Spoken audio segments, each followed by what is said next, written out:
Allahabad high court के पास 20 फरवरी 2022 को एक बहुत बुरी बदबू आनी शुरू हुई। वहीं पर मौजूद गोल्फ ग्राउंड की तरफ से आती बदबू का पता लगाने के लिए लोगों ने खोजबीन करनी शुरू की। वहां पर मौजूद कुएं की तरफ जैसे जैसे लोग बढ़ने लगे तो बदबू और असहनीय होने लगी। उसी भीड़ में मौजूद एक एडवोकेट ने फोन पर पुलिस को सूचना दी। आसपास के लोगों ने बताया कि ये मौत का कुआं है, अक्सर किसी न किसी की इसमें लाश मिलती रहती है। ऐसी असहनीय बदबू से पता चलता है कि आज भी किसी की लाश ही होगी। थाने से पुलिस आते ही कुएं में देखा तो कुएं में एक सफेद रंग का बोरा पड़ा है। मामले की गंभीरता को देखते हुए एसएसपी साहब भी वहां आ गए। कुआं बहुत गहरा होने के कारण फायर ब्रिगेड को बुलाया गया। फायर ब्रिगेड के कर्मचारी ने मुंह पर कपड़ा लपेटा और लंबी सीढ़ी कुएं में लटकाकर उतर पड़े। कुएं में पड़े बोरे को उठाने में कड़ी मशक्कत करनी पड़ी। इसी तरह बोरे को कुएं से बाहर निकाला गया। बोरे को खोला गया तो सब हैरान थे, क्योंकि उस बोरे में किसी लड़की की लाश थी जिसने जींस टी शर्ट और शूज भी पहने थे। पुलिस ने लाश की हालत देखकर अंदाजा लगाया कि लाश करीब 1 हफ्ता पुरानी है। कुएं के पानी में पड़ी लाश फूलकर भारी हो गई थी, जिस कारण लड़की की शक्ल और पहचान भी स्पष्ट नहीं दिख रही थी। आसपास मौजूद लोगों से पुलिस ने पहचान शिनाख्त की तो पहचान नहीं हो पाई। लाश के पहने कपड़ों की तलाशी ली गई, लेकिन पुलिस को कुछ नहीं मिला। लेकिन लड़की के हाथ पर रवि नाम का टैटू गुदा हुआ मिला। फिर पुलिस ने कानूनी प्रक्रिया शुरू करते हुए पोस्टमार्टम कराया। इतनी देर में यह खबर आग की तरह पूरे शहर में फैल गई। पुलिस ने जांच करने के लिए एक टीम का गठन किया।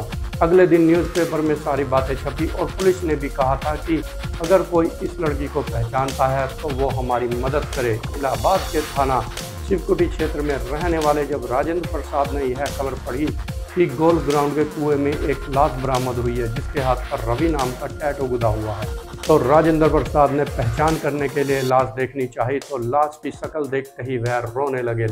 लाश की शिनाख्त हो चुकी थी। मृतक का नाम शालिनी था और राजेंद्र प्रसाद उसके पिता।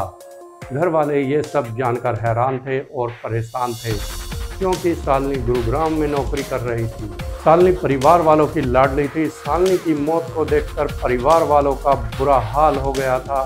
4 भाई बहनों में शालिनी दूसरे नंबर की लाडली बिटिया थी। शालिनी के पिता राजेंद्र ने पूरी विधि विधान से अंतिम संस्कार किया। शालिनी के हत्यारे के पता लगाने के लिए पुलिस ने पूछताछ करनी शुरू की।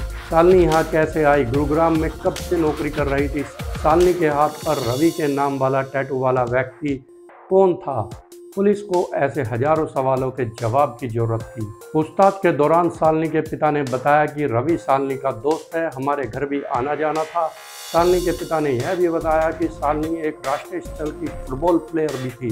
कोविड-19 लॉकडाउन खुलने के बाद परिवार की आर्थिक स्थिति को संभालने के लिए गुरुग्राम जाकर एक प्राइवेट कंपनी में नौकरी करने लगी। शालिनी के पिता ने यह भी बताया कि शालिनी होली पर घर आने वाली थी, लेकिन फरवरी से ही उसका फ़ोन बंद आ रहा था। शालिनी के मकान मालिक से बात हुई तो उन्होंने बताया था कि शालिनी अपने घर के लिए कहकर गई थी कि 3-4 दिनों में वापस आ जाऊंगी। तब से हम लोग शालिनी को ढूंढ रहे हैं। हमारे साथ शालिनी का दोस्त रवि भी उसको तलाश कर रहा था। जब शालिनी के पिता पुलिस को यह सारी बातें बता रहे थे तो रवि भी साथ में ही था। फिर पुलिस ने रवि से पूछताछ करनी शुरू की। पूछताछ के दौरान रवि पुलिस को तरह तरह की कहानियां सुनाता रहा, लेकिन पुलिस की सख्ती सुई यकीन में बदल गई।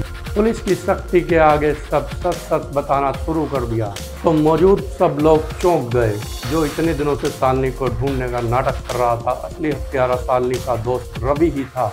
शालिनी और रवि फुटबॉल प्लेयर थे। रवि बिहार जहानाबाद के मकदमपुर गांव का रहने वाला था।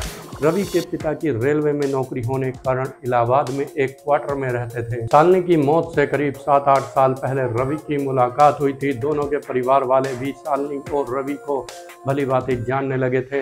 रवि ने पुलिस को बताया कि वैलेंटाइन डे पर वह मुझसे मिलने आ रही थी और फिर मुझसे मिलकर वह वापस जाने वाली थी। छुट्टी न मिलने के कारण वह सिर्फ मुझसे मिलने सिर्फ एक दिन के लिए 14 फरवरी को आ रही थी। रेलवे स्टेशन से उतरते ही वह अपने घर ले आया। घर पर आते ही शालिनी फ्रेश होने चली गई तो रवि ने शालिनी का मोबाइल चेक करना शुरू किया तो शालिनी के मोबाइल में कई फ़ोटो अपने दिल्ली के फ्रेंड के साथ थे। रवि शक करने लगा और कहने लगा कि तेरे कई लड़कों के साथ फ़ोटो हैं। शालिनी ने जवाब में कहा, they are only just friend, believe me. लेकिन रवि ने उसकी बातों पर विश्वास नहीं किया और शालिनी को गाली देते हुए उसके करैक्टर पर सवाल उठाने लगा। शालिनी ने फिर कहा कि मैं इतनी बड़ी कंपनी में नौकरी कर रही हूँ, सभी के साथ मेरा उठना बैठना मिलना जुलना होता है, तो क्या मैं सभी से प्यार करती हूँ? मैं तुमसे मिलने यहाँ इतनी दूर इसलिए आई हूँ क्योंकि मैं तुमसे प्यार करती हूँ। लेकिन शक्की मिजाज रवि ने उसके करैक्टर पर फिर से सवाल उठाने शुरू कर दिए। करैक्टर की गंदी गंदी गालियाँ देने लगा। शालिनी को बर्दाश्त नहीं हुआ, उसने रवि को चांटा मार दिया। फिर हाथापाई इतनी बढ़ गई कि रवि ने शालिनी का मर्डर कर दिया और एक बोरे में बंद कर पास के एक कुएं में चुपचाप फेंक आया। दोस्तों, आप अपने आप को कितना भी शातिर क्यों ना समझे, पर बुरे काम का बुरा ही नतीजा होता है जो एक दिन भुगतना पड़ता है। और भी कानून की जानकारी के लिए हमारे चैनल को सब्सक्राइब कर लें और मिलते हैं फिर एक नई वीडियो में।